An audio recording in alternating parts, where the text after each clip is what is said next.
안녕하십니까. 언제나 소비자편에서 방송하는 콘스탄트 김입니다. 이번 시간에는요, 정말로 여러분 선택 잘하셔야 되겠습니다. 그 다음에요, 결정도 잘하셔야 되겠죠. 돈 버는 은퇴가 되겠습니다.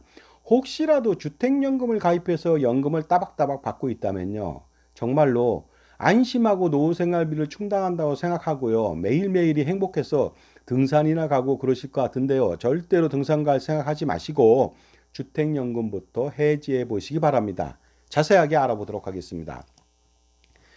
은퇴 후 등산을 가면서 소일거리 하는 사람들이 굉장히 많죠. 그러나 최악의 결과를 가져올 수가 있습니다.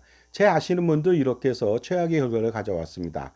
무릎 수술 등으로 제대로 걸을 수가 없을지도 모릅니다. 그렇게 돼서 제대로 걷지 못하는 사람을 봤습니다. 그러니 노후에는요, 가벼운 걷기 말고는요, 모든 운동을 하시면 안 되겠습니다. 왜냐면요, 노후에 넘어지거나 그래도 문제가 되는데요. 이처럼 산을 등산한다 그러면요, 내려올 때 특히 더 주의하셔야 되지만 연골 등에 문제가 있어 갖고요, 삶의 질이 팍 떨어집니다. 왜냐하면 걷지 못한다면요, 노후 생활은 그야말로 지옥길이 되겠습니다. 그런데 주택연금을 가입하고 나서 편안하게 노후 생활을 하고 싶다고 하면서 어떻습니까? 등산이나 가고 그럴 여유를 부리면 안 된다는 말씀을 꼭 드리겠습니다. 왜냐면요, 신선 노름에 도끼자루 쏘는지 모른다는 얘기가 있지 않습니까? 그러니까 반드시 이 영상을 보시고서요, 현명한 판단을 해볼 필요가 있습니다. 주택연금 가입한 이후에 288만 2천 원을 평생 수령하면서 어떻습니까? 국민연금 140만 원과 함께 부부가 매월 428만 2천 원을 수령 중에 있습니다. 이 정도라면 적정 노후 생활비 부부에 350만 원 내외, 그것보다 훨씬 더 많으니까 어떻습니까? 어떠한 걱정도 없이 노후 생활을 잘할 수 있다고 생각하고서 등산이나 가고 소일거리나 하는 거, 취미 활동이나 하는 거, 이런 쪽으로 소일거리를 시간을 보내는 사람들이 많은데요. 절대로 그러면 안 되겠습니다. 여러분들이 주택연금 가입하고 나서 등산을 가고 있는 동안에도요, 주택연금 이자는 눈덩이처럼 불어나기 때문에 그렇습니다. 그러니까 다시 한번 말씀드리겠습니다. 여기가 무릉도원 아닙니다. 신선노름에 도끼자루 썩는 줄 모르는 것과 똑같은 거 아니겠냐 이거죠. 이 눈덩이처럼 불어나는 이 이자라고 하는 것은요, 여러분들 처음에 눈덩이 얼마 안 되잖아요. 하지만 구름은 굴를수록 어떻습니까? 스노우볼은 엄청납니다. 그러니까 워런 버핏이 자기는 연 30% 정도의 매년 수익을 냈는데 자기는 어떻습니까? 특별히 한 게 없다고 하지 않습니까? 언덕에서 스노우볼을 굴렸을 뿐이다. 마찬가지입니다. 내가 등산하고 있는 동안에 주택연금 이자는 스노우볼처럼요, 태산같이 다가온다는 거 아니겠습니까? 주택연금의 비밀을 좀 알아보도록 하겠습니다. 주택연금을 받는 동안에 이자를 전혀 내지 않습니다. 그러다 보니까 사람들이 마음이 편합니다. 왜냐면요, 외상이라면 소도 잡아먹지 않습니까? 그런 말이 있는 거랑 똑같습니다. 그러니까 이자를 내지 않으니까 얼마의 이자를 내는지 도무지 알 수가 없습니다. 아는 방법은요, 하나 있습니다. 뭐냐면요, 죽어야 합니다. 죽어야 하는데 돌아가신 분은 모르겠죠. 상속인들, 자녀들이 한다는 거 아닙니까? 하지만 어떻습니까? 10년, 20년 후에 한번 이자가 얼마입니까? 하고 물어보시기 바랍니다. 그러면요, 깜짝 놀라서 뒤로 자빠질 겁니다. 하지만 그때는 이미 늦었습니다. 10년, 20년 후에는 주택연금을 해지하고 싶어도 해지 못합니다. 왜냐하면 그때까지 원금하고 이자, 원리금 부담을 헤어날 수가 없기 때문에 못한다. 그러니까요, 가급적 주택연금을 가입한 지 얼마 안 되시는 분들요, 한 5년까지 이런 분들은 특별하게 이 방송에 경청을 해 주시기 바랍니다. 주택연금 이자를 전혀 안 내니까요, 무릉도원에 사는 것 같지만 절대로 그렇지 않습니다. 정말로 죽었을 때 어떻습니까? 자녀들이 황당해 할 겁니다. 물론 자녀들이 이자를 내지는 않습니다. 하지만 어떻습니까? 배보다 배급이 더 큰 이자를 내게 되면요, 그동안 주택 가격이 정말로 두 배, 세 배 뛰었는데 그거를 고스란히 공사에 넘긴다는 것이 너무 아깝지 않습니까? 자, 어느 정도 고금리 월복리 이자를 때리는지 알아보도록 하겠습니다.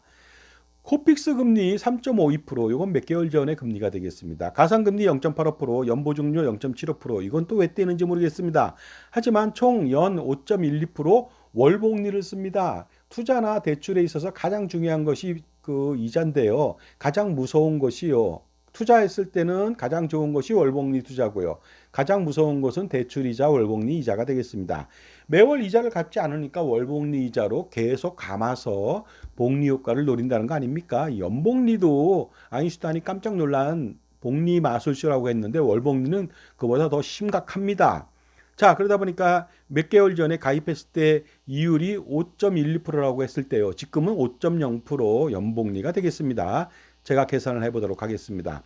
주택가격 12억 원으로 65세 때 정액종신형 연금을 수령한다. 그러면 매월 288만 2천 원을 평생 수령할 수가 있겠죠. 정말로 많이 받는 것처럼 보입니다. 왜냐하면 국민연금 140만 원 받으니까 이것까지 포함하면 당장 몇 년 동안은요 풍요롭게 살 수가 있습니다. 하지만요 이것이 픽스된 금액이다 보니까 많이 받지도 못합니다. 5년 10년 지나면요 물가 상승률로 할인한다면 현재 가치는 현저하게 떨어지거든요. 그리고요 평생 받는 돈도 총 누계액도 얼마 받지 못합니다. 하지만 대신 평생 누계하는 돈도 얼마 안 되고 이 연금액도 현재 가치가 정말로 형편없이 적은데 내야 되는 이자는요 이자 폭탄, 핵폭탄, 수석폭탄을 맞아야 됩니다. 가입 후 25년 후에 사망했다고 가정해 보겠습니다. 25년 동안 연금 받은 누계액은요 8억 6천만 원 정도가 되거든요. 하지만 갚아야 되는 돈이 있겠죠. 초기 보증료 1,800만 원 절대로 돌려주지 않습니다. 주택가격이 내려가지 않고 올랐음에도 불구하고 당연히 보험 성격인데 돌려줄 줄 알았죠. 절대 그렇지 않습니다. 1,800만 원 내야 되고요. 이자가 놀라지 마세요. 9억 2천만 원 이상이 됩니다. 그러다 보니까 총 9억 5천만 원 정도를 내야만 합니다. 그러니까 내가 받은 돈 8억 6천 대비해서 어떻습니까? 110% 정도를 더 내야 됩니다. 그래서 배보다 배꼽이 더 큰 이자를 내야 된다는 것이 되겠습니다. 만약에 주택가격이 매년 4% 상승한다면요. 12억짜리 주택은 32억 정도가 되는데요. 이렇게 원리금을 내다 보면요. 공매 등을 통해서 집을 통째로 날리는 불상사가 일어난다는 것이 되겠습니다. 30년 후 사망한다. 이랬을 땐 30년 동안 10억 정도의 연금을 누계로 받습니다.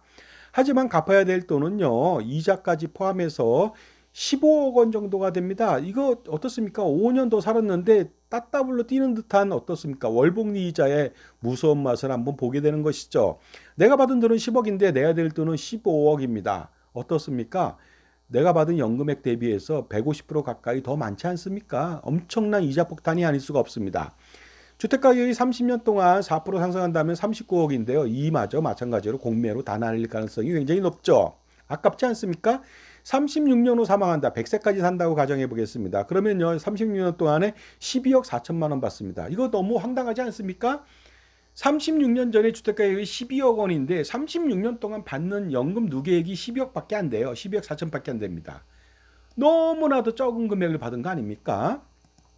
하지만 갚아야 되는 이자는요. 놀라지 마십시오. 24억 4천만 원 정도가 됩니다. 그러니까 배보다 배꼽이 더 큰 게 아니고요. 이건 2배가 더 큽니다. 그러니 어떻습니까? 36년이 아니라 더 오래 산다면 100세가 넘었다. 그러면요. 난리가 나는 것이죠.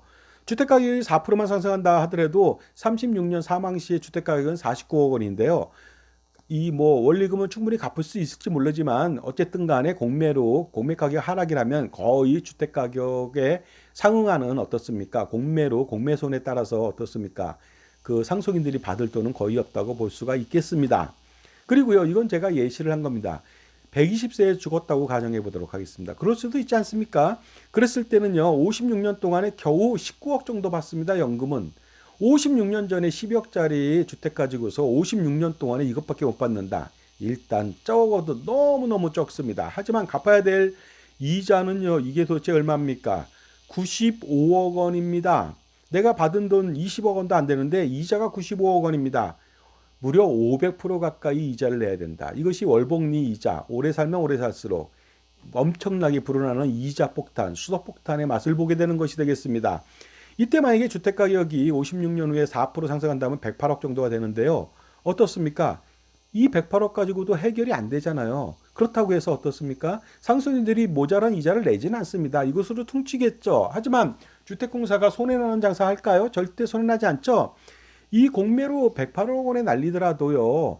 전체적으로 120억 원을 수령해야 되는데 20억 정도 10몇억 정도 손해나지 않습니까? 그렇지 않습니다. 왜냐하면 95억 원이라고 하는 월복리 이자 장사를 그동안 했거든요. 엄청난 이익이 아닐 수 없겠습니다. 이러니 지금이라도 빨리 주택연금을 해지해야 되지 않을까 생각합니다.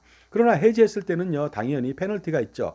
얼마의 주택연금 원리금을 갚아야 되는지 알아보도록 하겠습니다. 1년 만에 해지한다. 그랬을 때 이자는요.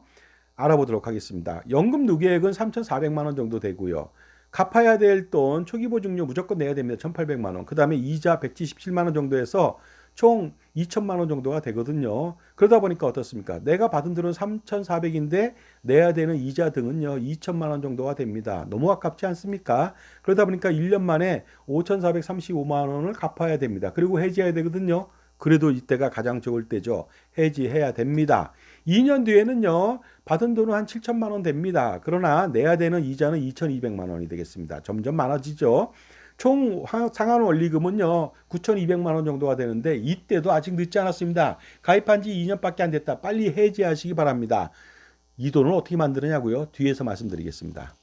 3년 만에 해지한다. 그러면 이자는 연금 누계액은 1억 정도가 되는데요. 갚아야 될 이자는요 3천만 원에 육박합니다. 그러다 보니까 어떻습니까? 총 상환 원리금은 1억 3,200만 원 정도가 됩니다. 이때도 어떻게 갚아서 해지시켜야 됩니다. 4년 만에 해지 시에는요. 받은 연금액의 누계액은 1억 4천 정도 되는데 내야 되는 이자는 3,700만 원 정도가 됩니다. 따라서 총 상환 원리금은 1억 7,500만 원입니다. 이때도 10여 원짜리 주택이라면 충분히 해지할 수가 있습니다. 5년 만에 해지할 때는요. 5년 동안 연금 누계액은 1억 7,200만 원인데요. 갚아야 될 이자는 4,700만 원 정도가 되겠죠. 총 상환 원리금은요 2억 2천만 원 정도가 되는데 이때도 어떻습니까? 충분히 갚을 수가 있습니다. 해지할 수가 있습니다.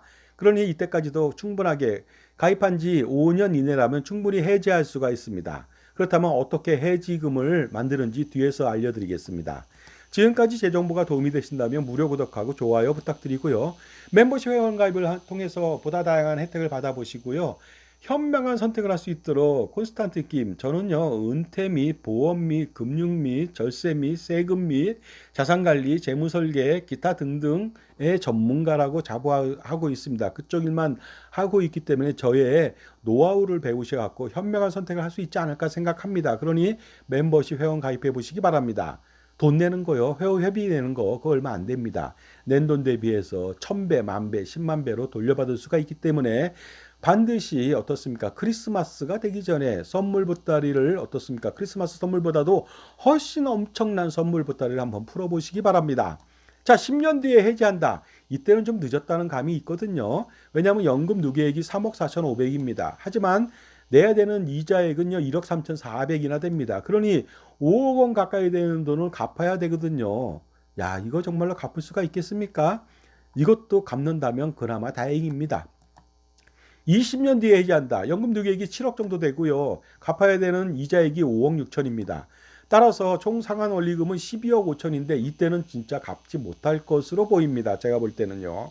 그러니까 어떻습니까? 그 전에 5년 이내 아니면 10년 이내도 고려해서 반드시 해야 되겠죠. 하지만 20년 동안 받은 사람은 없어요. 왜냐하면 주택연금 시행한 지가 2007년도부터니까 지금 17년밖에 안 됐거든요. 그러니까 17년 정도 됐다면 10억 원 정도 내외가 될 텐데요. 이때도 갚아야 될지는 잘 모르겠습니다만은요. 어쨌든 고민하는 것은 저랑 상담할 수가 있겠죠. 자, 총괄적으로 분석해 보도록 하겠습니다. 연 5.12% 월복리 이자를 쓴다면요. 10년 만에 어떻습니까? 3억 5천 받고 1억 4천을 이자로 내야 되고요. 그 다음에 20년이면 6억 9천 받고요. 5억 6천을 이자로 내야 됩니다. 그 다음에 25년이면요. 8억 9천 7천 받고 이자는 배보다 배꼽이 더 큰 9억 5천을 내야 되고요. 그 다음에 30년이라면 10억 4천 받고 15억 원을 이자로 내야 됩니다. 엄청나지 않을 수 없겠죠. 36년이라면은요 12억 5천 받고 24억 5천만 원이라고 하는 이자를 내야 된다. 이때는 배보다 배급이 아니라 더블로 뛰었다는 것이 되겠습니다. 이자의 추이를 보시면 어떻습니까? 이 복리 효과가 엄청나다는 거죠. 가파르게 올라가잖아요. 우상향으로 급속도로 꺾여갑니다. 자, 그러다 보니까 어떻습니까? 우리가 보통 65세 때부터 주택연금을 받는다면 25년, 35년 정도는 충분히 받을 수가 있는데요. 장수하면 장수할수록 주택연금 이자 폭탄에서 헤어날 수가 없습니다. 그리고요, 120세를 산다 그러면 19억 받고 이자로 95억을 낸다고 한다. 이런 상품을 가입하는 사람이 과연 있을까요? 그렇다면 어떻게 하면 좋을까요? 편하게 자기 집에 살면서 평생 주택연금을 받는다는 것은요. 사실은 편해 보이지만 세상에 편한 거 없습니다. 공짜 없다는 것을 보여주는 것이죠. 그리고 공짜가 세상에 없다는 건 알지만요. 세상에 바가지는 있다는 것이 되겠습니다. 왜냐하면 편함을 추구한다면 바가지라는 것이 반드시 따라올 수도 있다는 거 아닙니까? 우리가 유명 피서지 같은데 관광지에 갔을 때요. 집에서 바리바리 많이 싸들고 가면은요. 어떻습니까? 노력하면은 바가지를 덜 당할 수 있지만 아무런 준비도 없이 돈만 가지고 갔다. 그러면 바가지 쓸 수밖에 없는 거 아니겠습니까? 그러니까 편하게 누워서 자기 집에 누워 있는 것을 선호하게 된다면 땅속에 영원히 누워 있는 것은 더 편하지 않을까 이런 생각을 해봅니다. 이러니요. 주택연금 가입은 미친 짓이 아닐 수가 없겠죠. 해지한다면 그렇다면 해지 환급금, 해지 원리금은 어떻게 상환하면 좋을까요? 일단 여러 가지가 있습니다. 임대 수익을 창출할 수가 있는데요. 이것은 이미 임대를 못하는 상태에서 주택연금을 가입했기 때문에 이거 갖고 안 되고요. 매각으로도 할 수가 없겠습니다. 그러다 보니까 임대 차익으로 노후 생활비를 충당할 수는 있겠습니다. 그것은 뭐냐면요. 현재 돈을 어떻게 해서 빌려서 갚고요. 해당 주택을 임대해서 저렴한 곳으로 이사를 가서 임대 차익으로 다시 빌렸던 돈을 갚는 그런 방법을 선택하는 것이 가장 좋겠습니다. 임대 차익을 활용하는 방법 구체적으로 알아보도록 하겠습니다. 공시가격 12억 원에 가입한 경우 시세는 18억 원 정도가 될 것으로 보입니다. 그러면 10억 원의 전세로 임대하고요. 지방도시 수원이나 천안이나 아니면 다른 안양이나 기타 등등으로 임차해서 생활하게 된다면요. 3억 원에 거주하게 된다면 어떻습니까? 7억 원 정도가 남잖아요. 그러면 임대차익 7억 원으로 주택연금 해지했을 때 대출 원리금을요. 5년이면 2억 원 정도가 되니까 2억 2천. 그거 갚고도 어떻습니까? 남는 돈으로 충분하게 노후 생활비 충당이 가능하고 또한 전세금은요. 2년 단위로 서울 지역은 뜰 거 아닙니까? 그러면 그 차액만큼 또다시 노후 생활비에 충당이 가능할 것으로 보이니까 어떻습니까? 이 플랜을 반드시 하셔야 됩니다. 특히 가입한 지 1년, 2년, 3년, 4년, 5년 이내라면 반드시 하시고요. 10년 이내라도 반드시 또 검토해서 하실 준비를 해야 되겠습니다. 자, 잘못된 선택. 편하게 살면서 주택연금을 가입한다. 지금도 잘못 알고 있는 전문가들이 주택연금을 통해서 노후생활비를 충당하고 연금보험을 통해서 노후생활비를 충당하라고 얘기하는데 그거 다 잘못된 이야기라고 생각합니다. 이렇게 잘못된 이야기를 듣고서 잘못된 선택을 하는 것은요. 현명한 조언을 해주는 사람이 없었기 때문입니다. 따라서 인생의 멘토가 필요하겠습니다. 평생 자기를 지원해주고 관리해줄 수 있는 현명한 조언과 관리를 해줄 수 있는 정말로 인사이트한 사람을 선택할 필요가 있겠죠. 그 사람의 요구되는 역량은요. 풍부한 전문 지식, 폭넓은 전문 지식, 그 다음에 다양한 경험하고 다양한 솔루션이 필요하겠습니다. 특히 자기 편인지 아닌지 굉장히 중요하겠죠. 자, 여러분들 지금 노후 생활을 만끽하고 계십니까? 국민연금하고 주택연금이나 이런 것으로 인해서 노후 생활이 편하고 그 다음에 소일거리를 하면서 유유자적하게 어떻습니까? 등산이나 하고 계십니까? 반드시 여러분들요, 이렇게 살다가는요, 3, 4년 후에 크게 땅을 치고 후회하게 됩니다. 그러니까 지금 바로 저와 상담하셔갖고요, 어떻습니까? 평가에서 가장 효과적인 대안을 찾아보시기 바랍니다. 감사합니다.